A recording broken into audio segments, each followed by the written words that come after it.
호세아서 2장 2절로 13절 말씀입니다. 호세아서 2장 2절로 13절 말씀. 제가 먼저 읽겠습니다. 너희 어머니와 논쟁하고 논쟁하라.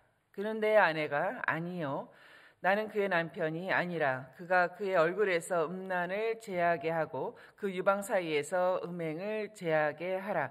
그렇지 아니하면 내가 그를 벌거 벗겨서 그 나던 날과 같게 할 것이요 그로 광야같이 되게 하며 마른 땅같이 되게 하여 목말라 죽게 할 것이며 내가 그의 자녀를 긍휼히 여기지 아니하리니 이는 그들이 음란한 자식들이니라. 그들의 어머니는 음행하였고 그들을 임신했던 자는 부끄러운 일을 행하였나니 이는 그가 이르기를 나는 나를 사랑하는 자들을 따르리니 그들이 내 떡과 내 물과 내 양털과 내 삶과 내 기름과 내 술들을 내게 준다 하였음이라. 그러므로 내가 가시로 그 길을 막으며 담을 쌓아 그로 그 길을 찾지 못하게 하리니 그가 그 사랑하는 자를 따라갈지라도 미치지 못하며 그들을 찾을지라도 만나지 못할 것이라. 그제야 그가 이르기를 내가 본 남편에게로 돌아가리니 그때에 내 형편이 지금보다 나았음이라 하리라. 곡식과 새 포도주와 기름은 내가 그에게 준 것이요 그들이 바알을 위하여 쓴 은과 금도 내가 그에게 더하여 준 것이거늘 그가 알지 못하도다. 그러므로 내가 내 곡식을 그것이 익을 계절에 도로 찾으며 내가 내 새 포도주를 그것이 맛들 시기에 도로 찾으며 또 그들의 벌거벗은 몸을 가릴 내 양털과 내 삶을 빼앗으리라. 이제 내가 그 수치를 그 사랑하는 자의 눈앞에 드러내리니 그를 내 손에서 건져낼 사람이 없으리라. 내가 그의 모든 희락과 절기와 월삭과 안식일과 모든 명절을 패하겠고 그가 전에 이르기를 이것은 나를 사랑하는 자들이 내게 준 값이라 하던 그 포도나무와 무화과 나무를 거칠게 하여 수풀이 되게 하며 들짐승들에게 먹게 하리라. 우리 13절 다 같이 읽겠습니다. 시작. 그가 귀고리와 폐물로 장식하고 그가 사랑하는 자를 따라가서 나를 잊어버리고 향을 살라 바알들을 섬긴 시일대로 내가 그에게 벌을 주리라. 여호와의 말씀이니라. 아멘. 우리 호세아 말씀을 보고 있습니다. 호세아 말씀. 북이스라엘의 멸망을 경고했던 호세아 선지자입니다. 그리고 그의 가족은 이러했습니다. 음란하여서 불륜을 저지르는 아내 고멜이었고요. 그리고 여호와를 저버린 이스라엘의 영적인 상태를 상징하는 그러한 이름들이 붙여진 세 자녀들입니다. 이스라엘이 그 정복한 가나안 땅의 그 다신교와의 그 다신교를 섬겨가는 모습을 음란한 관계라고 표현을 했죠. 참으로 암울하고 처절한 그런 지적을 하고 있습니다. 이 탈무드에는 이런 기록이 있습니다. 호세아는 북이스라엘의 가장 암울한 시기, 어두운 그 시기에 그 멸망에 가는 시기에 활동한 가장 위대한 예언자였으며 심지어 대예언자 이사야보다 위대했다라고 기록하고 있습니다. 그 삶 전체가 북이스라엘의 멸망을 경고하고 있는 것이죠. 그런 호세아여서 오늘 본문 첫 구절 2장 2절이 이렇게 시작합니다. 너희 어머니와 논쟁하고 논쟁하라. 그는 내 아내가 아니요 나도 그의 남편이 아니다 라는 말씀으로 시작하고 있습니다. 그는 내 아내가 아니고 나는 그의 남편이 아니다. 그리고 나서 13절까지 그 징계와 징벌이 어떠한가 구체적으로 기록하고 있습니다. 그런데요, 그렇게 내 아내가 아니요 내 남편이 아니라 이렇게 하는 그 이 호세아 말씀, 그것을 듣게 하는 진정한 이유는 무엇인가? 진정한 이유는 하나님의 그 진정한 이유, 그 속뜻은 무엇인가? 늘 그렇듯이 회개하고 돌아오라. 회개하고 돌아올 것을 촉구하고 있는 것입니다. 그렇습니다. 우리 하나님 공의의 하나님이시고 또 사랑의 하나님이시지 않습니까? 지금도 동일하신 하나님이시죠. 이 호세아 시대 때의 하나님과 지금의 하나님 동일하신 분이시죠. 그러므로 늘 우리는 이 말씀이 있을 때마다 우리의 마음을 참 활짝 열 필요가 있습니다. 내가 마음을 활짝 열고 전심으로 이 말씀을 듣고 또 내 안을 들여다봐야 되는 것이죠. 이렇게 세월이 지나고 나면 참 운명 같은 시기, 뭔가 이렇게 인생의 기로점이 있었다라고 하는 것을 생각할 때가 있습니다. 그때가 인생의 내 기로점이었던 것 같다. 이런 건데요. 운명이 갈렸다 이런 표현도 있지 않습니까? 인생에 하나님의 개입이 크게 있었던 시기같이 느껴지는 카이로스 같은 그런 시점이라고 할까요? 근데 그것을 오늘 말씀과 함께 생각해 보면 다음과 같습니다. 이 세상을 살아갈 때에 이 세상은 불의한 세상입니다. 따라서 악함이 그게 달할 때가 있는 거예요. 그 악함이 내 인생에도 그게 달하듯이 이렇게 올 때가 있는 것이죠. 나를 죽일 듯이 올 때가 있는 것이죠. 그런 여러 가지 이런 세상에서 살면서 이렇게 보면은 그 하나님의 은혜를 잊고 다시 일어서고 그 얼굴빛이 다시 환해지고 참 그런 복을 누리는 사람들이 있습니다. 똑같은 세상이잖아요. 그런데도 그 얼굴이 환하고 그 마음에 알 수 없는 기쁨이 차오르면서 다시 중심을 잡고 그렇게 사는 사람이 있습니다. 말씀 앞에서 마음을 낮추고 회개하여서 주께 돌아온 사람들이죠. 영혼고는 물론이거니와 삶의 구원을 누리는 사람들입니다.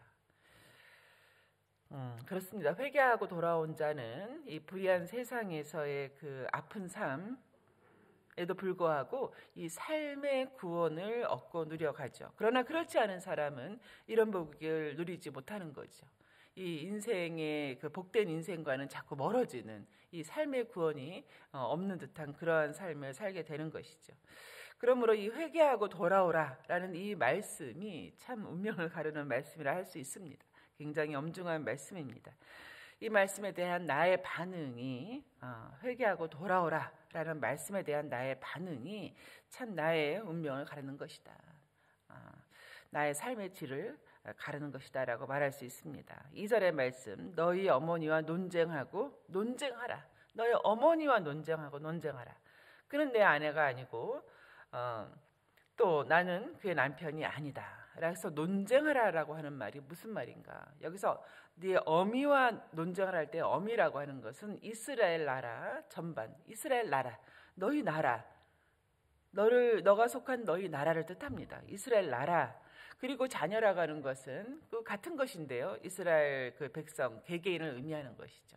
그러니까 너는 너희 나라, 너희 전체와 논쟁하라는 것이죠. 이 논쟁하라고 하는 것이 말싸움, 막 말로 시시비비를 가리고 하는 그런 뜻도 있겠습니다만 사법적인 이 법적인 논쟁을 하라는 거예요.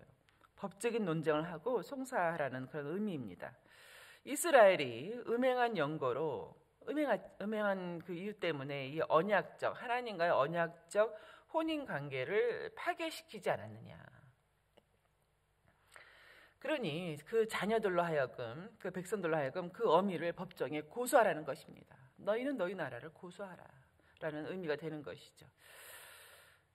그렇습니다. 하나님과 이스라엘 간의 언약적 혼인 관계가 도덕적인 음행으로 말미암아 그 진실됨과 순결함이 파괴되었다는 것을 의미하는 것입니다. 그러나 또 그렇다고 해서 사람 간의 관계, 혼인 관계에서의 무슨 이혼이라든가 이런 식으로 하나님과의 관계가 완전히 단절되었느냐 그런 것은 아닙니다. 그게 아니고 바로 잡아가는 이제 하나님 편에서 이 음행한 아내 이스라엘과의 관계를 바로 잡아가는 국면에 이른 것이죠. 언약 관계에서 비록 음행 관계에 있지만 여전히 하나님께는 아내요 신부인 것입니다. 그것이 어떻게 알 수 있는가? 그런 아내 고멜이지만 호세아가 끝까지 사랑하지 않습니까? 끝까지 데려오고 사랑하는 그것이 바로 하나님의 그 언약의 신실하심을 보여주고 있는 것이죠. 음행하는 아내요 이제 신부인 이스라엘입니다. 이렇게 돌아오라, 회개하라라는 말씀이 있음에도 불구하고 그렇지 않다면, 그럼에도 불구하고 그렇게 돌아오지 않는다면 어떻게 되겠는가? 이제 그게 3절부터 나와 있는 것이죠. 그렇지 않다면 내가 그를 벌거벗겨서 그 나던 날과 같게 할 것이다. 광야같이 되게 하고 마른 땅같이 되게 하고 목마르게 할 것이다라는 것이죠. 이스라엘이 나던 날은 언제인가? 물론 애굽에서 압제와 고통을 받던 그때를 뜻합니다. 집도 없고 땅도 없고 뭐 자주권도 없는 것이죠. 그저 노예였던 것인데요. 그 상태에서 하나님께서 이스라엘을 애굽으로부터 인도하셨던 것이죠. 그리하여서 거대한 민족을 이루게 하신 거죠. 온갖 권세와 부와 능력을 부여하셨던 것입니다. 불과 몇백 년 전 일인 것이죠. 이 이스라엘 멸망 시점으로 보면은 400~500년도 안 된 시점입니다. 그렇게 해서 이 애굽에서부터 이스라엘을 부르신 것이죠. 다시 말해서 이스라엘을 낳으신 것입니다. 이스라엘을 낳으시고 기르신 것이죠. 우리 교회도 마찬가지죠. 우리 성도 역시 마찬가지입니다. 하나님의 뜻에 따라서 성령 하나님께서 우리를 새롭게 하신 것이죠. 우리를 낳으신 것입니다. 하나님의 자녀되고 그리스도의 신부되게 하신 것이죠. 그럼에도 불구하고 이스라엘의 음란함에 대해서 그 징계의 말씀과 함께 이 이스라엘의 어리석음이 어느 정도인가에 대한 것이 4절 5절에 잘 나와 있습니다. 그의 자녀를 긍휼히 여기지 아니하리라. 그들은 음란한 자식들이라. 그의 어머니가 음행하였고 그들을 임신했던 자는 부끄러운 일을 행하였나니 이는 그가 이르기를 나는 나를 사랑하는 자를 따르다. 나는 나를 사랑하는 자를 따르겠다. 내 떡과 물과 양털과 삼과 기름과 술을 내게 준다라고 하였다라는 것이죠. 나는 나를 사랑하는 자를 따르리라. 이제 개역 한글로는 이렇습니다. 나는 나를 연애하던 자를 따른다. 나를 연애하던 자를 따르겠다라는 말씀이죠. 이것은 무슨 뜻인가? 그 주위에 있던 이방 나라들, 애굽이나 아수르, 여러 그 정치적으로 강국이라 보였던 나라들을 뜻합니다. 그들의 권세와 부를 의지한 것이죠. 그들이 도울 것이다. 그들이 공급할 것이다라는 것입니다. 더불어 그들이 섬기던 우상신을 숭배하는 그런 부끄러운 행위를 질타하는 말씀입니다. 그 이스라엘이 나를 사랑하는 자를 따르리라. 그 애굽을 따르고 아수르를 따르고 했었던 것이죠. 그 5절에 보면 그들을 임신하다, 품었다는 것이 그 나라를 품었다는 것이죠. 그렇습니다. 북이스라엘은 여로보암 2세 때에 정말 막강한 부와 권세를 누렸습니다. 여로보암 그 2세, 오죽하면 그 여로보암 2세가 영토를 계속해서 이제 확장해 나가서 우리 한국의 광개토왕이다 이런 말도 하는데요. 엄청난 부와 그 권세를 누렸습니다. 근데 그런 모든 북이 영화를 그 땅에, 그 북이스라엘 땅에 얼마나 많은 우상을 세웠습니까? 우상 숭배에 빠져들어갔던 것이죠. 그런 가운데 이 경고하는 선지자의 말씀을 전혀 듣지 않았습니다. 전혀 듣지 않는다. 우상 숭배에 내 마음이 이렇게 빠져 있고 그로 말미암아 내가 또 이런 부와 또 영화를 누린다. 그러니까 현실이 괜찮다. 내가 부해졌다라고 할 때는 그 우상 숭배에 빠진 마음을 돌이킬 수가 없는 것이죠. 그것이 잘 나타나 있는 것이 이 남유다 때도 마찬가지거든요. 그러니까 우리가 어딘가에 마음이 빼앗겨 있으면 하나님이 아닌 어딘가에 마음이 빼앗겨 있는데 또 거기서 얻어지는 게 많은 거예요. 명예를 얻고 뭐 재물을 얻고 할 때는 도무지 이 하나님의 말씀을 듣지 않는다는 것이죠. 예레미야서에 보면 이렇게 되어 있어요. 내가 즉 선지자 예레미야입니다. 예레미야, 당신이 여호와 이름으로 우리에게 하는 말을 우리가 듣지 않는다. 들을 수가 없다. 왜냐하면 그 다음에 이렇게 나오는 거예요. 우리와 우리 선조와 우리 왕들이, 우리 고관들이 이 유다 성읍과 예루살렘에서 하던 대로 하늘의 여왕에게 분향하고 그 앞에 전제를 드렸는데 그때는 우리가 먹을 것이 풍부했다. 얻는 게 많았다. 복을 받았다. 재난을 당하지 아니하였다라고 하는 거예요.